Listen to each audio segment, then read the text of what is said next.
जिसमें समस्त जीवधारियों का अध्ययन किया जाता है। जीवधारियों का मतलब जो जीव है, जीव वाला है। जीव का मतलब जिसमें खाली सांस चलता वो नहीं, जैसे पेड़ पौधा भी है जीव है। वहाँ क्या कहलाता है बाबू? जीव विज्ञान कहलाता है। अब जीव विज्ञान जंतु विज्ञान को कहा जाता है, यानी बोलता है कि जीव विज्ञान में जंतु विज्ञान का जाने किसे कहा जाता है? लैमार्क को कहा जाता है। अब वो बोला जाता है कि बायोलॉजी है से ग्रीक भाषा के दो शब्दों से बनता है। किसको भाषा से? ग्रीक भाषा के। ग्रीक भाषा के दो शब्द से बना है बायोलॉजी। पहला है बायोस। क्या है? बायोस। बायोस का मतलब होता है लाइफ। क्या? लाइफ। और लाइफ का हिंदी जीवन।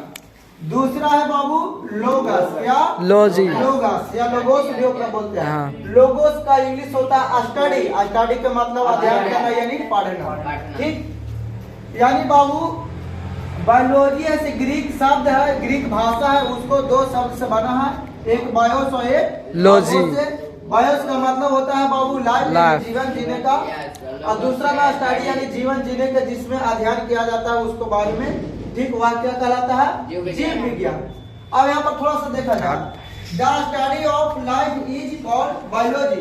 इंग्लिश में इसको बोला गया है कि बायोलॉजी शब्द का प्रयोग फ्रांस के वैज्ञानिक लैमार्क ने 1801 में किया था। फ्रांस। पूछेगा कि बायोलॉजी के सबसे पहला प्रयोग कौन किया था? लैमार्क ने। लैमार्क थे कहाँ के? फ्रांस के। फ्रांस के थे। कहाँ के? फ्रांस के। कब किए थे? 1801 में। 1801 ईस्वी में किए थे। यहाँ तो कोई दिक्कत तान को नहीं। बायोलॉजी का समाज के आज बोलेगा कि बायोलॉजी कहाँ से लिया गया? कौन भाषा से? ग्रीक भाषा से। ग्रीक भाषा से। कौन भाषा से? ग्रीक भाषा से। ग्रीक भाषा से। आप पूछेगा जीव विज्ञान का पितामह या जनक किसे कहते हैं? अरास्तु को। अरास्तु को। किनको? अरास्तु को। अरास्तु को। जनक या पितामह अरास्तु को कहा जाता है। पूछेगा जीव विज्ञान कहते हैं किसको बाबू? विज्ञान की वह शाखा जिसमें समस्त जीवधारियों के बारे में अध्ययन किया जाता है। जीवधारियों का मतलब जिसको में जीव हो, जिसको में प्राण हो, जिस जान हो। और उसके बारे में जो हम अध्ययन करेंगे, जो पढ़ेंगे, उसी को जीव विज्ञान कहते हैं। कोई दिक्कत नहीं? यहाँ तक हो गया? ठीक, आगे देखते हैं अब इसका। अब तुम्हारा चैप्टर क्या आएगा? हाँ, जय प्रक्रम। जीवों में संपन्न होने वाली वैश्विक क्रिया लाइफ प्रोसेस कहते हैं बाबू। क्या कहते हैं? Life process. हिंदी में होता नहीं समझ में आ रहा होगा, इंग्लिश में थोड़ा सा याद आता होगा प्रोसेस। प्रोसेस का मतलब तरीका। क्या? तरीका यानी ढंग। वही बोलता है कि यानी जो लाइफ का मतलब जीवन जीने का क्या तरीका है, कैसे जीना चाहिए, उसको बारे में इसको में हमको पढ़ना। तो जय प्रक्रम है क्या बाबू? तो जीवों में संपन्न होने वाली सभी क्रियाएं जो सम्मिलित रूप से अनुरक्षण का कार्य करती है जय प्रक्रम कहलाती है।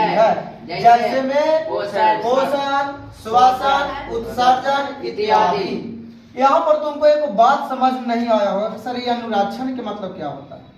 कार्य का मतलब काम समझ में आ रहा होगा। संपन्न के मतलब जिसमें कोई काम संपन्न होता है, समाप्त होता है। ठीक, लेकिन अनुरक्षण का मतलब क्या होता है?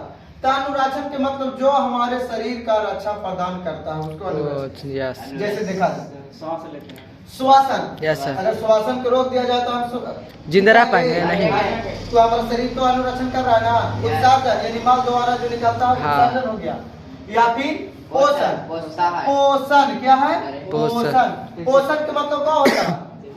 पोषक का जो पोषक तत्व को ग्रहण करते हैं, तो जो हम उपयोग करते हैं वही पोषण हो गया हमारा। ना बोलता है कि थोड़ा विटामिन खाओ, ये खाओ, यानी पोषक तत्व खाओ, तुमको एनर्जी मिलेगा। अच्छा, यानी उसको खाओ के मतलब पोषण करो उसको। तो अब यहाँ पर जब पढ़ेंगे इसमें बाबू सबसे पहले क्या पढ़ेंगे? पोषण। क्या पढ़ेंगे बाबू? पोषण। आप ध्यान से समझना। मुंह पर लगा। ध्यान देना, थोड़ा लाइट अच्छी कर दो सर। ये रहा अंधेरा तो ओकरा में तो आएगा लेकिन स्क्रीन नजर नहीं आएगा। नीरज गुरु जी क्लासेस। जय प्रक्रम में बाबू क्या होता है? तो बोलना डिफिनेशन। जय प्रकरण का डिफिनेशन क्या होगा? जीवों में संपन्न होने वाली वैसी क्रिया जीवों में संपन्न होने वाली, यानी जीव हमारे में जो भी संपन्न होता है समाप्त होता है, जो भी कार्य हमारे शरीर में होता है उसको सभी क्रियाओं को जो सम्मिलित रूप से अनुरक्षण का कार्य करता है, यानी जो रक्षा का कार्य करता है, उसी को क्या कहते हैं बाबू? जय प्रकरण कहते हैं। जैसे में पोषण यानी खाने वाला, पोषण, श्वसन, उत्सर्जन, परिवहन, जनन। अब यहाँ पर थोड़ा सा बात आता है कि सजीवों के प्रमुख लक्षण को लिखे। प्रमुख लक्षण यानी सजीव में क्या क्या लक्षण है कि जैसे कि सजीव और एक निर्जीव वस्तु दे दिया, आप पहचानने के लिए क्या बताइए कि सजीव को पहचाने, निर्जीव को बताइए। तो सजीव को कुछ लक्षण बताइएगा ना, क्या सजीव सांस लेता है, वो वृद्धि करता है, उत्सर्जन करता है, एक स्थान से दूसरा स्थान तक कभी कभी जाता है, खाना खाता है। ठीक, इसको उसको प्रमुख यानी जो मेन लक्षण है जो उसको बताना है। तो सजीव का प्रमुख लक्षण है बाबू निम्नलिखित होता है। निम्नलिखित के मतलब जैसी बोले वैसे समझ लेना कि 3 से ज्यादा या 3 गो 4 गो जितना भी हो सकता है। ठीक, तो देखो सजीव में भोजन ग्रहण करना, भोजन ग्रहण का मतलब खाना खाना, भोजन ग्रहण करता है सजीव लोग। आप बोले कि सर पेड़ कहाँ से खाता है? वो भी तो जीवे है, सजीवे है, वह सूर्य के प्रकाश से भोजन बनाता है, संश्लेषण के द्वारा अपना खाना बनाता है। ठीक, अब दूसरा में सांस लेना, हर एक चीज सांस लेता है, हर एक जीव सांस लेता है, कोई पौधा भी लेता है, अलग बात है। आगे उत्सर्जन करना, सर। दूसरा में वृद्धि करना या गति करना। वृद्धि करना पेड़ पौधा करता है वृद्धि, जैसे गति कोई करना। छोटा बच्चा है तो छोटा बच्चा धीरे धीरे धीरे धीरे बढ़ के बड़ा हो जाता है, गति करता है, बढ़ता है।